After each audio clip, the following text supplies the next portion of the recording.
Somewhere along the line, I heard that I would never make it in Hollywood because the Jewish people run Hollywood.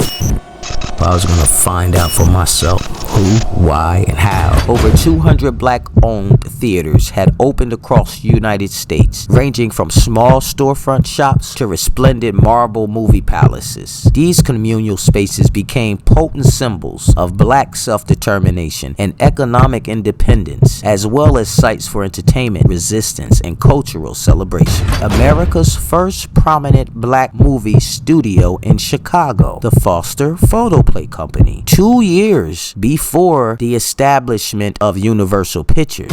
Warner Brothers, financed by Goldman Sachs, established the Vitaphone Corporation. The Warner Brothers were Harry, Sam, Albert, and Jack, a real-life band of brothers that came to America from the Russian Empire. The Warner Theaters premiered Don Juan in a refrigerated theater, starring John Barrymore. Yes, that John Barrymore. That Barrymore. Yes, Drew's great-grandfather. You know, Drew Barrymore. It's not by coincidence that she's in Hollywood. Besides the climate and beautiful scenery, Hollywood had one more additional advantage. It was only 100 miles to run for the border and get out of the U.S. to Mexico, where the trust patents were not in effect and thus equipment could not be seized. So that's how they started moving out to Hollywood. You get that? The major studios had a near monopoly on the movie business in the United States. Each studio had an exclusive contract with actors and directors, owned the theaters where their movies played, worked with each other to control how the movies were shown, and in some cases owned the companies that processed the film. Talk about a monopoly. Hollywood quickly poached top black talent like Evelyn Pierre and Paul Robeson. A sad telling detail: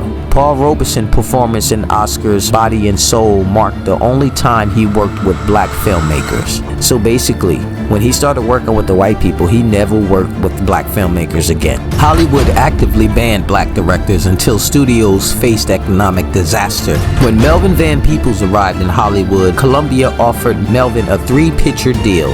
He declined. Instead, he wrote, directed, produced, and starred in and edited the rebellious revenge fantasy, Sweet Sweetback's badass song. Black cinema has, at the hands of the Hollywood machine, been deliberately underdeveloped and kept apart from the canon. Black filmmakers saw this moment coming. Their work helps us understand it. For nearly 125 years, under the oppressive knee of systematic racism and in the teeth of unimaginable horrors, Hollywood is run by Jews.